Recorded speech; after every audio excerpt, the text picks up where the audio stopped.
Right off the bat, people want to know if a game is good or bad, which will generally inform if something is worth their time and money. And that can leave reviewers in a bit of a lurch, because sometimes a game can simply be adequate, or tailored to a certain audience and can't just be described as universally good or bad. And I've decided when a game is this way, I'm going to start answering the question by asking you if you like Stone Soup. Biomutant wears the incredibly safe label of action-adventure, and is the gaming equivalent of making Stone Soup, combining the 5 or 6 most well-received elements of games over the last decade into one homogenized meal designed to appeal to the broadest audience possible. So you have the Breath of the Wild open world, mixed with a sort of Devil May Cry by way of Arkham City type combat, with token RPG mechanics, a custom protagonist, Borderlands, let's charitably call it quirky charm, and its plot which follows thusly. Biomutant's plot concerns you, nameless custom protagonist, whose appearance is fully customizable, which won't matter an ounce of powdered bird shit once you cover them up in random armor, and their usual quest to save the world. The World Tree, symbolized in the game as a giant tree which gives life to the surrounding land, is being poisoned, and it's up to you to get to the bottom of the intrigue.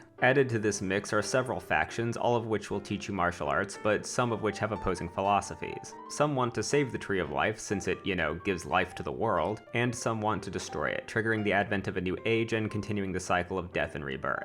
Did you spot it? Yes, that's right, it is exactly the plot of Dark Souls. And in addition to all these ingredients, Experiment 101 adds the proverbial stone, here represented as the art style most reminiscent of platformers from the PlayStation 2 era. Jak and Daxter, Ratchet and Clank, Vex, and so on. Which is the main draw. Jak 2 and 3 left a niche that their own developer Naughty Dog seems content to ignore, so savvier, smaller teams swoop in to fill the role. A simple, easy, and proven business strategy. But Biomutant doesn't just fill one niche. Since Beyond Good and Evil 2 has been delayed until the heat death of the universe, Biomutant will be there to feed the vibe-starved audience by providing a reasonable substitute.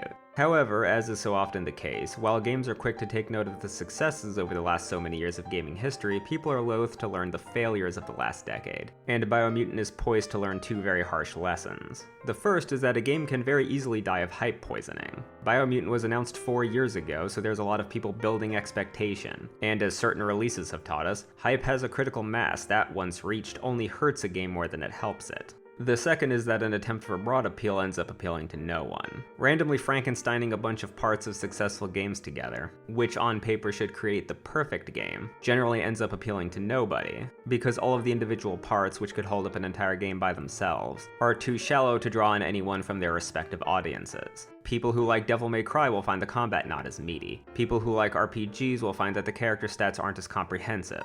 People who like Breath of the Wild will be upset it isn't a Legend of Zelda game. And people who like Borderlands will be upset that only one biome has the color magenta. But I like the flow of combat and combining powers and abilities in the moment-to-moment gameplay. I'm still a sucker for exploration, and Biomutant certainly provides a lot of that. What I could have done without are all the little things which hang parasitically off the core experience, like lamprey eels. Damage indicators for one, yes, I'm aware there's an options menu, I'm complaining on principle. The meta labeling of things, I don't need my mini-boss to be called a mini-boss. That isn't immersive, and neither is the narrator who periodically spouts masturbatory compliments about my gameplay. So all in all, I would give Biomutant a solid my nostalgia for the Jak and Daxter series out of my tolerance for all of the other stuff they included. But who cares about numerical scores? Games are a personal experience, and you can't just blend everyone's opinions together into one super opinion called Opinionist Prime, like you apparently can with game design.